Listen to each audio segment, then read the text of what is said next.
So ay magandang umaga po sa inyong lahat. Andito po muli ang lingkod. Sal TV Official muling nagbabalik at muli tayong magkakapi. Good morning po sa inyong lahat.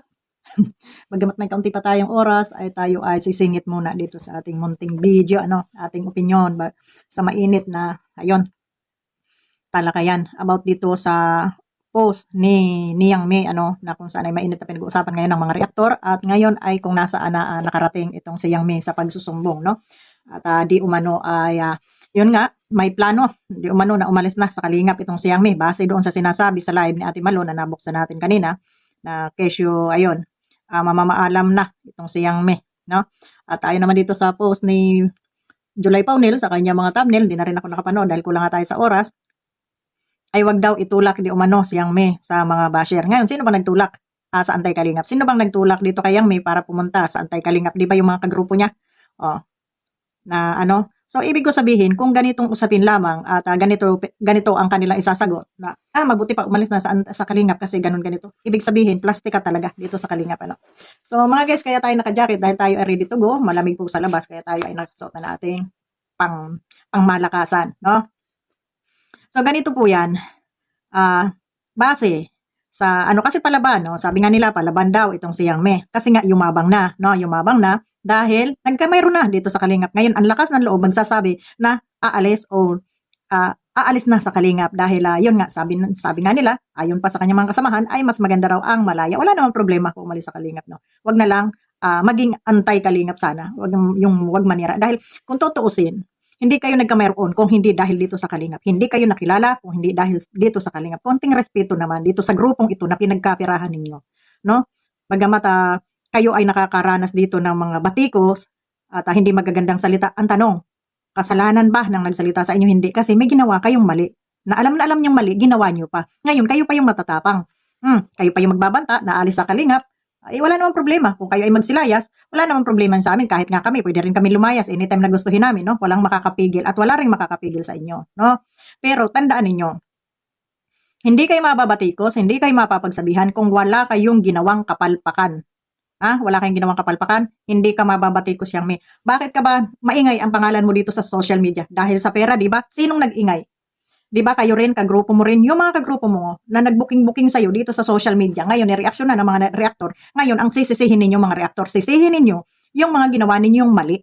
Ang hirap pa naman sa inyo, hindi kayo tumatanggap ng mali ninyo. Bakit? Sino ba kayo? Sumobra na ba yung yabang? Kung mo ba kayo may mga pera na kayo? Hindi na kayo tumanggap kahit mali ninyo? Dahil ang katwiran ninyo, tumutulong lang kami, hindi pagtulong yung gawa ninyo. Pamimingwit ang ginagawa ninyo. O ngayon, marami na kayo nabingwit, malakas na yung loob ninyo, magsasabi na aalis na kami, aalis na ako dito sa Kalingap. Diba? Kung si Banat Bagsik nga, pinagtulong-tulungan ninyo noon, pinagtulong-tulungan ninyo si Banat Bagsik hanggang sa tinanggal siya ni Kalingap Rab. Si Banat Bagsik ba, pumunta kung kani-kanino, pumunta ba siya kay Salcedo para magsumbong? Pumunta ba siya para magpaipal doon kay Bunguto na Salcedo? Nakala mo rin kung sino nga dito sa social media, mga untouchable kung magsali-salita, no? Mga pulpul din naman, no? So doon kayo pupunta, doon kayo magsusumbong kay MC. Doon kayo magsusumbong kay Salcedo. Bakit? Nung si Banat Bagsik ba pinagtulong-tulungan nyo? May pinuntahan ba si Banat Bagsik? Nakialam ba kami? Walang nagtanggol noon kay Banat Bagsik, kahit ako hindi ako nagtanggol. Pero ikaw, na-reaksyonan ka lang? Nasita ka lang? Nasita ka lang, tapos kung umasta ka, akala mo kung sino ka? Palaban ka. Di ba? Bakit? Marami na kayo nakakulimbat dito sa lintik na Di ba? Nakakapanggigil yung mga style ninyo. Walang pumipigil sa inyo, lumayas man kayo, hindi kayo lumayas, walang pumipigil sa inyo. Ang usapin dito, sinisita lang kayo na wag nyo namang pangunahang masyado yung mga narito sa loob ng Kalingap na may-ari ng mga video na yan. Gusto nyo kasi kumita kaagad kayo eh. Hindi promotion, sinasabi nyo promotion? Sinasabi nyo promotion, hindi promotion yan, gahaman ang tawag yan.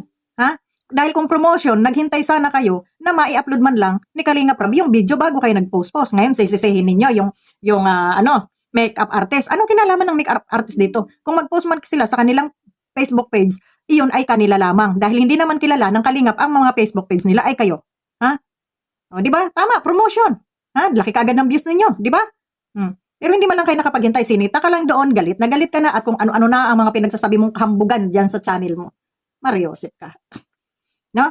Malakas ang loob, no? Dahil mayaman na, nagkapera na dito sa loob ng Kalingap. Bilib na rin ako sa mga kakapal ng mga mukha ninyo. Grabe. Tapos, instead Naayusin niyo yung problema niyo, humingi ka ng sorry, anong ginawa mo? Ha? Nagpa-ipal doon kay Salcedo. Doon sa live ng may mga live, doon ka nagsumbong-sumbong. Pag gagawa kayo ng katarantaduhan, ha? Panindigan ninyo, kaya niyong solusyonan mag-isa ninyo nang wala kayong nilalapitang kakampi. Ha? Na wala kayong pinagsusumbungan.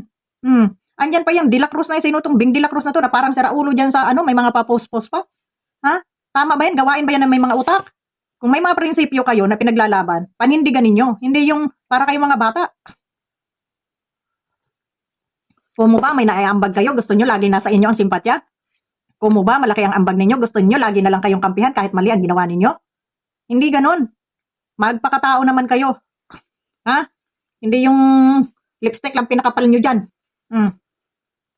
Ngayon, pag nasita, laging ano, di ba yan naman ang gusto mo? Yung lagi kang trending? Yan ang gusto mo na lagi kang sikat kasi pag nalilimot-limutan ng konti yung pangalan mo na hindi nababanggit dito sa social media, gumagawa ka ng alingas-ngas para mapag-usapan ka. Ngayon, napapag-usapan ka, ano?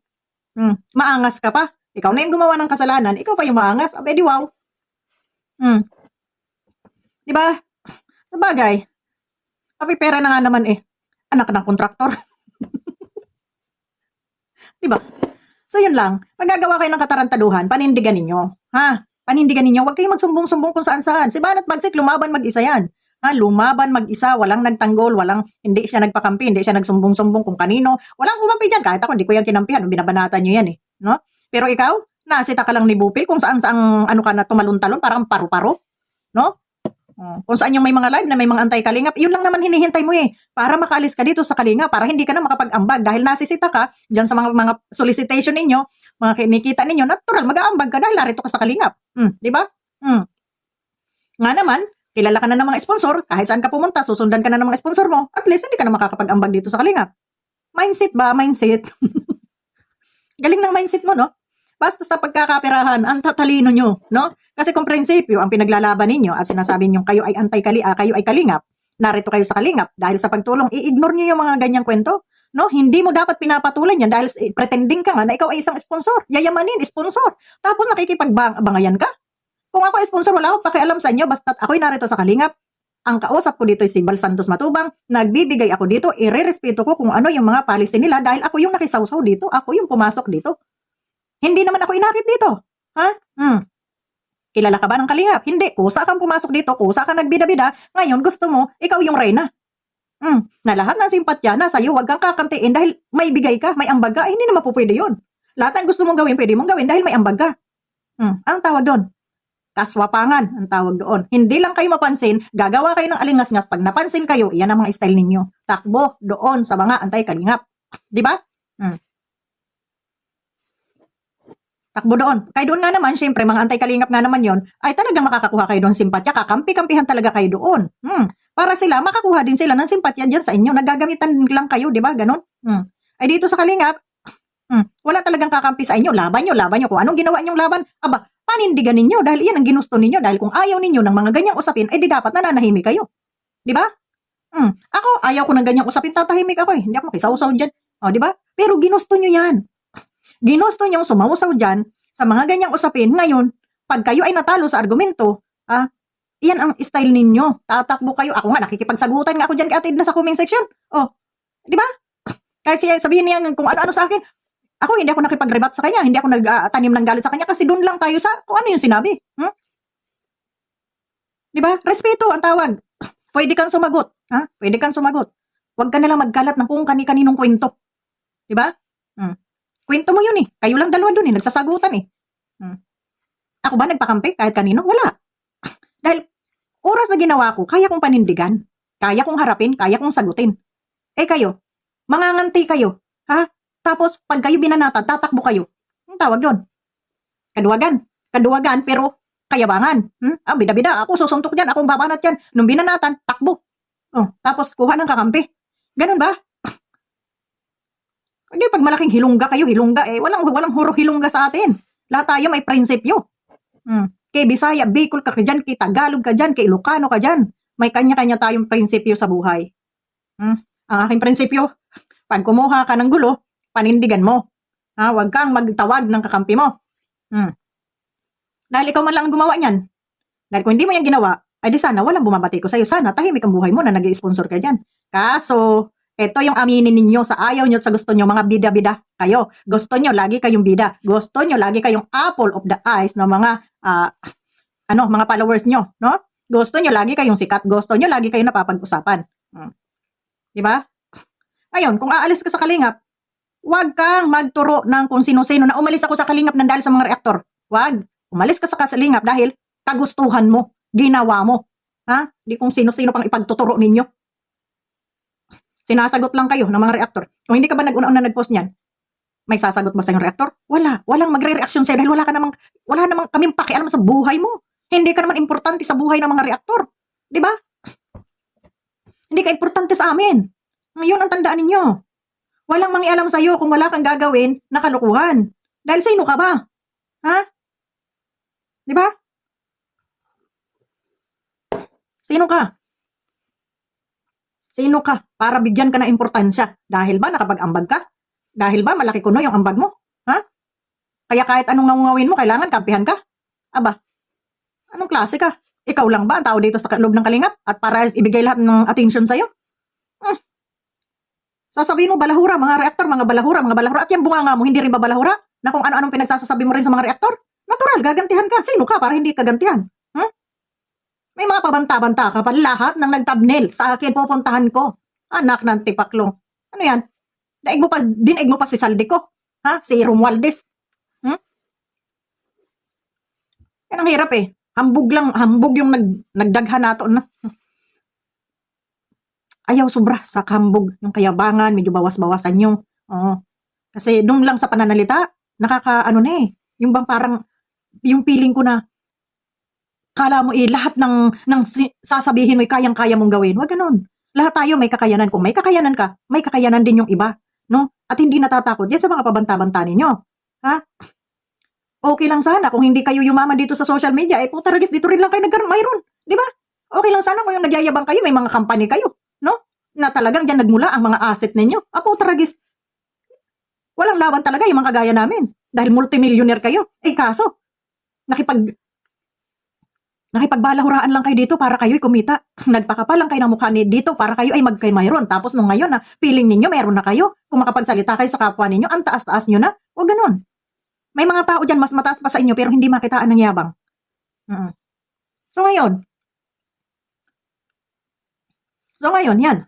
Nasabi nyo na, ayan, goodbye. Kung matutuloy ka mang umalis at sumali ka dyan kay Salcedo, kung kanino pa dyan, sa mga anti-Kalingap, dahil dati na naman kayo mga anti-Kalingap, namingwit lang naman talaga kayo dito sa loob ng Kalingap at nakahuli kayo rito ng maraming malalaking isda. No? Aminin nyo sa hindi. Nakabingwit kayo dito sa loob ng compound na ito ng malalaking isda. Pero talagang dati na kayong mga anti-Kalingap. Kaya wag na kayo mag-inarte-arte dyan. Kapihan ko kayo dyan eh. Ayan. Mag-promote na nga lang pala ako ng Nescafe Classic. Para sa mga taong bida-bida. Thumbnail ko, panindigan mo. Huwag kang magsumbong-sumbong. At ang gusto ninyo, patanggal ang aming grupo? Ng mga alalahanin, ba't nakakalimutan mo kasi, no? Nakakalimutan nyo kasi na dito sa Kalingap ay may mga reaktor. Kala nyo kasi, pero may kayong bida. Hindi kayo artista dito. Gagawa kayo ng kalukuhan tapos kung kayo, wagas. So yun, hanggang doon na lang. Mamaya kita-kita tayo muli sa pagbabalik ko, magla-live tayo. Yan, maraming salamat po sa inyong lahat. God bless.